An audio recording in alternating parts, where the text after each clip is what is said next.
Hola, buenas. Vamos a seguir con las presentaciones del curso de urgencia para la comuna del Espejo. Y en esta ocasión vamos a seguir con dolor torácico y síndrome coronario agudo. Bien. El objetivo de esta presentación es conversar respecto a algo que se ha enseñado mucho en las escuelas de medicina, de que la oclusión completa de la arteria coronaria, que habla de tiempo, ¿cierto? Cuando la arteria se ocluye en forma completa, nosotros corremos para poder destaparla, inicialmente puede ser con trombolítico o con una angioplastía, que la oclusión completa va más allá del supranivel del ST. Entonces, ha habido mucha resistencia en este cambio, pero yo creo que ya es tiempo de que sigamos avanzando y ya empezar a hablar de que no todos los infartos oclusivos, ¿cierto?, son infartos que generen elevación del supranivel del ST, sino que también hay infartos oclusivos que no lo generan. Por lo tanto, la pregunta a esto es que sí, efectivamente hay algo más allá del supradnivel y quienes van a detectar estas lesiones son ustedes, efectivamente los médicos de atención primaria, tanto de SAR, SAPU como CESFAM, que son los mandatados a ver a los pacientes en su primera consulta generalmente. El paciente no llega al hospital inicialmente, llega a sus centros, al SAR, al SAPU, al CESFAM, con un dolor torácico y ese dolor torácico hace ya muy poco tiempo de evolución y por lo tanto reconocer patrones precoces de infarto que hablen de oclusión completa de la arteria coronaria es muy relevante para ustedes. Esto empieza con Smith, que ya lleva varios años hablando de esto. Esto es un State of Art, es un review que se los mandé a los médicos del SAR, que habla en cierta forma del cambio de paradigma, ¿cierto? De que ya dejemos de hablar de infarto o el miocardio con supranivel del ST y hablemos de infarto con oclusión completa de la arteria coronaria, ¿bien? Por lo tanto, son equivalentes isquémicos en pacientes que estamos sospechando que puedan tener una arteria coronaria completa, ¿ya? Los patrones que no elevan el ST, es decir, están los infartos con supranivel del ST, que son patrones que van a hablar de una oclusión completa, y del resto de los patrones, del resto de los infartos, vamos a tener que más o menos un 30% o 35% de los pacientes tienen oclusión completa. Y no lo hemos tratado como tal durante mucho tiempo y por lo tanto lo hemos manejado como un infarto sin supranivel del ST que no requiere estudio en forma inmediata. Bien, por lo tanto, esos pacientes estamos tratando de recoger, es decir, que todos los infartos sin supra que tenían estos hallazgos recorren son alrededor más o menos del 30-35%, por lo tanto los vamos a recoger y a decir, ok, estos pacientes sí deben estudiarse en forma aguda. Lo primero es hablar del bloqueo de rama izquierda, ustedes de cierta forma ya lo manejan, el Garbosa lo definió en algún momento y habla de una elevación concordante, ¿cierto? Un bloqueo de rama izquierda con un QRS ancho que se eleva más de 1 milímetro acá en el CT y es concordante con un QRS positivo, ¿bien? Eso más una deflexión, ¿cierto? Eso va sumando puntos, ya es lo primero que suma 5 puntos, la deflexión en B1, B3, de un ST que es más de 1 milímetro, también suma 3 puntos y tenemos esto, que bueno, acá está modificado ya, pero en verdad los criterios originales hablaban de 5 milímetros, ¿ya? Es decir, desde el punto J hacia arriba 5 milímetros, ¿bien? O sea, del QRS elevado a 5 milímetros, ¿bien?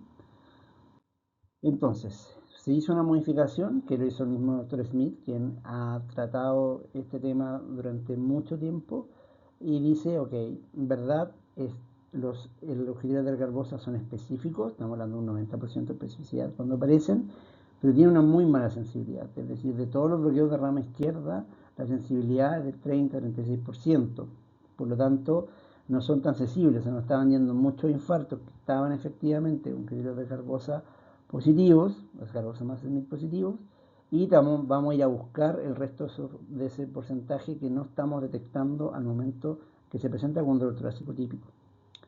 Por lo tanto, Esgarbosa-Smith, que es la modificación, plantea que lo que hay que modificar es que elevar ese 5, o sea, cambiar ese 5 milímetros y dejarlo por 25% del QRS que lo precede, que eso tiene mucha más lógica. Otro elemento de riesgo, otro patrón de riesgo que habla de isquemia aguda es la ST hiperaguda. ¿Ya? La ST hiperaguda se pueden desarrollar en otras patologías como la miocarditis, la hipertrofia ventricular izquierda, los trastornos de reproducción precoz y la hiperpotasemia. ¿Bien?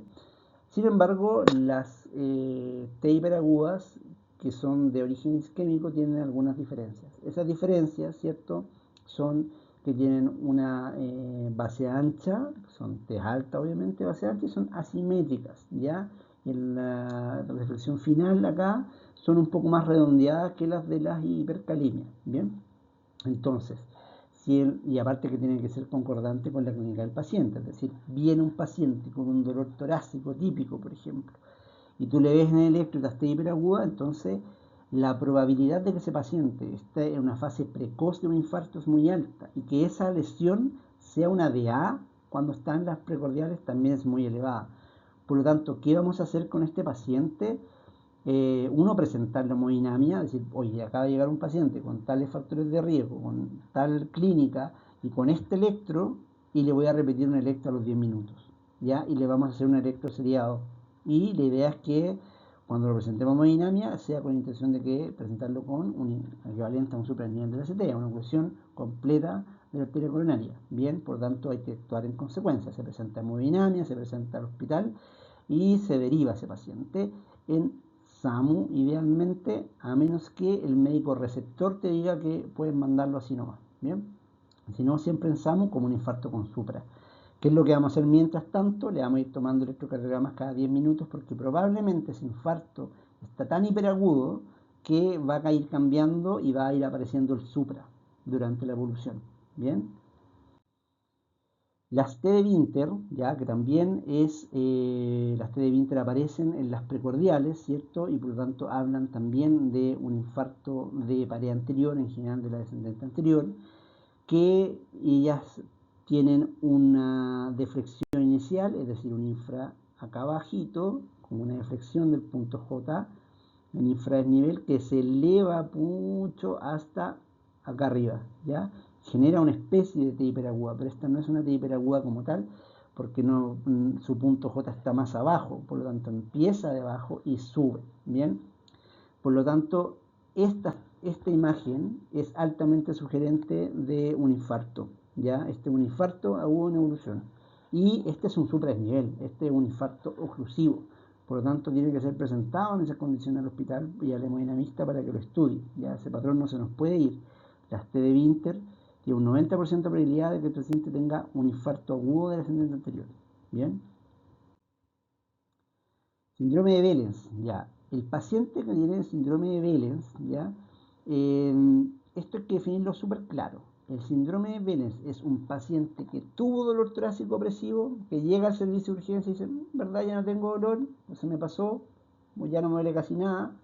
Le hago un electrocardiograma, ¿cierto? Y veo una T isobifásica, ¿ya? Que es el Behrens tipo 1, que es esta zona de acá, que se generan las precordiales de la pared anterior, ¿bien?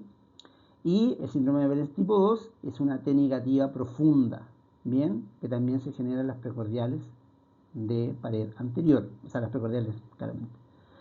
De B1 a B4, de 1 a B5, vamos a ver este tipo de lesiones, ¿bien? Y es efectivamente un paciente que eleva inicialmente la T y después la T se parte, por decirlo de alguna forma, una parte positiva y negativa, y es una T isobifásica, ¿bien? Este es el más frecuente en general, ya, pero este también es una T invertida y también se interpreta como un Behrens. Qué importante que ese paciente dejó de tener dolor torácico o su dolor torácico disminuyó casi a mínimo y que tiene una tropo negativa, ¿ya? Porque si tiene una tropo positiva, entonces el paciente tiene un infarto. Si tiene una tropo negativa, es un síndrome de Behrens. Si tiene tropo positiva, es un infarto.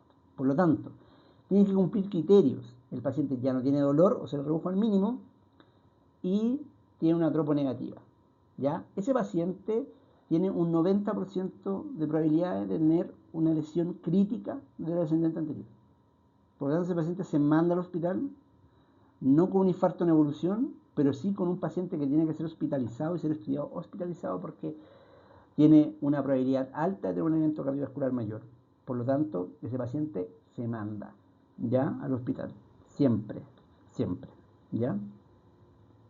A menos que, por ejemplo, tengamos electrocardiogramas donde veamos esa morfología anteriormente y ese paciente ya fue estudiado, ya se le hizo un ecocardiograma, ya se le hizo un aporo, y ahí te puedes quedar tranquilo.